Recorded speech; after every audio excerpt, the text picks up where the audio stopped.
This is our presentation about the Dr.Seuss AI Text Generator by the lovely Llamas. About the lovely Llamas. Our front-end developers were Asritha, Sanvi, and Suntje, and our back-end developers were Jotham, Duncan, and Andrew, and our instructor was Arnav. About the dataset. The dataset we have used to train our model includes a large amount of works from many different artists and writers. However, we have only used the TXT file, which includes the works of Dr. Seuss.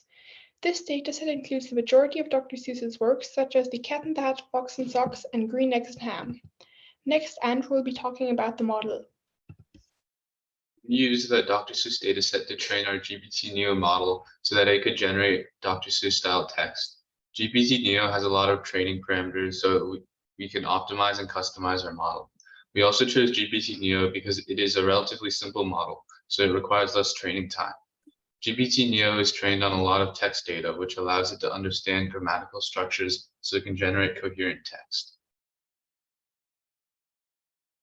GPT-Neo predicts the next token when given a string by tokenizing each individual word and then processes them through multiple layers of neural networks. The model generates text by sampling from a probability distribution over a vocabulary, considering the previous context at each step to decide which word to choose next.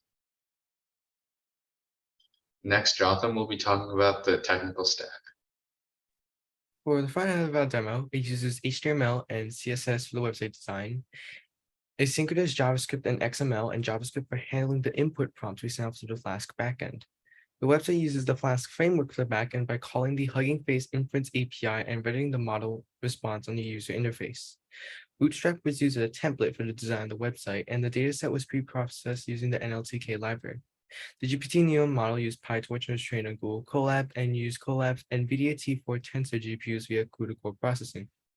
Up next, we have Asritha to present our challenges.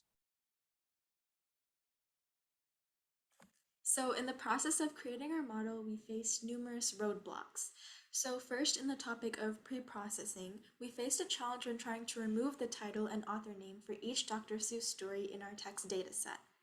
We also realized we had way too many pad tokens, so trying to minimize them proved to be a challenge for us. And then also during pre-processing, in order to effectively tokenize our data, we had to split the one large text paragraph into subparagraphs. So for testing the model, we realized that the output of our model was way too short and also not making sense, so we had to experiment and tune the parameters to get our desired output. And then also replicating the specific writing style of Dr. Seuss and expression proved to be a challenge for our generator. And lastly, in building the website, we split into two teams for front end and back end and worked on different replets. So when we integrated them into one, we had to work together as a team to solve some of the problems we faced. Next up, Sanvi will be talking about the progression of our model. So our progression was split into three parts: the dataset, pre-processing and training, and the website. We found our dataset on Kaggle, but it was a composition of various song artists and their lyrics. Ultimately, we decided on the Dr. Seuss TXT file. We pre-processed our model using PyTorch. After testing our model, we realized the outputs for our model were way too short and not making sense, so we had to tune the parameters to get our desired output.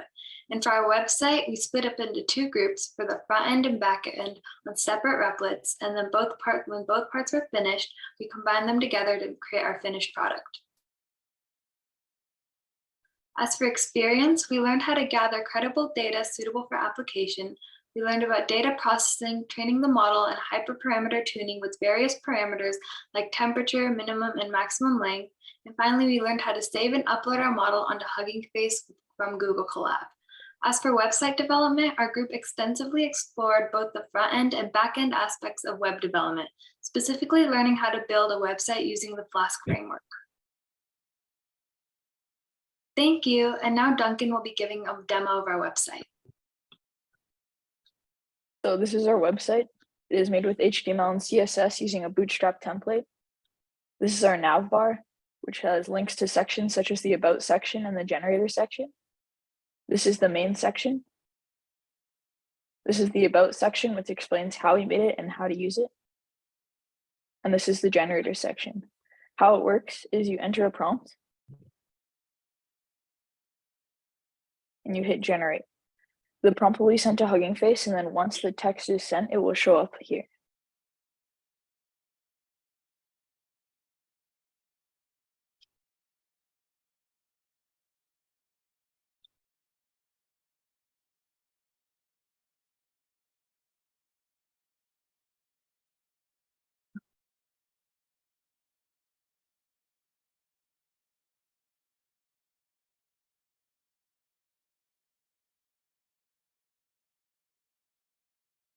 As you can see, it is a short story in the style of Dr. Seuss. Thank you.